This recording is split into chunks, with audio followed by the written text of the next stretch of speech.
France 242 మంది కనుమూత, పట్టుబడ్డ Pakistan.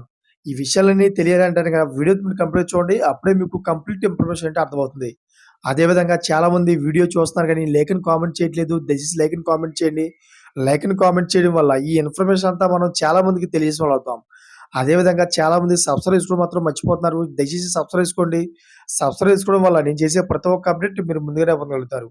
Friends, గుజరాత్‌లో జరిగిన ఘోర విమాన ప్రమాద ఘటనలో అనేక రకాల అనుమానాలు తలెత్తుతున్నాయి. ఈ ప్రమాదంలో ఎవరిదైనా కుట్ర కోణం ఉందా అనే దానిపై పోలీసులు విచారణ చేస్తున్నారు. ఉగ్రదాడి జరిగిన నేపథ్యంలో ఈ ప్రమాదంలో కూడా పాకిస్తాన్ హస్తం ఉందన్న కోణంలో అనుమానాలు వ్యక్తం అవుతున్నాయి. కాగా ఈ విషయం పైన అధికార ప్రకటన వెలువడాల్సి ఉంది. ఈ ప్రమాదం జరిగిన సమయంలో విమానంలో 242 మంది ప్రయాణికులు ఉన్నారు. అంతేకాకుండా గుజరాత్ మాజీ సీఎం విజయ్ రూపానీ కూడా ఈ విమానంలో ప్రయాణిస్తున్నారు. కాగా ఇప్పటి వరకు ఈ ప్రమాదంలో మంది మరణించారు.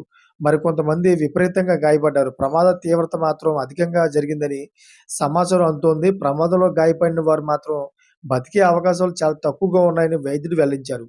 అయితే ఈ ఘటనపై మరిన్ని వివరాలు తెలియాల్సి ఉంది. అయితే కొంతమంది నిపుణులు చెప్పిన ప్రకారం చూసుకుంటే గనక ఇది పాకిస్తాన్ చేసే కుట్ర అని, అదేవిధంగా ముందుగానే ప్లాన్ చేసి ఫీల్డ్ మీద ఎఫెక్ట్ చేసి ఏమైనా కుట్రలు చేసి ఉంటారని చెప్పి కొంతమంది నిపుణులైతే చెబుతున్నారు. ఫ్రెండ్స్, ఇటువంటి లేటెస్ట్ అప్డేట్స్ కోసం ఛానెల్ సబ్స్క్రైబ్ చేసుకోండి. గంట బెల్ ఆన్‌లో పెట్టుకోండి. Thanks for watching friends.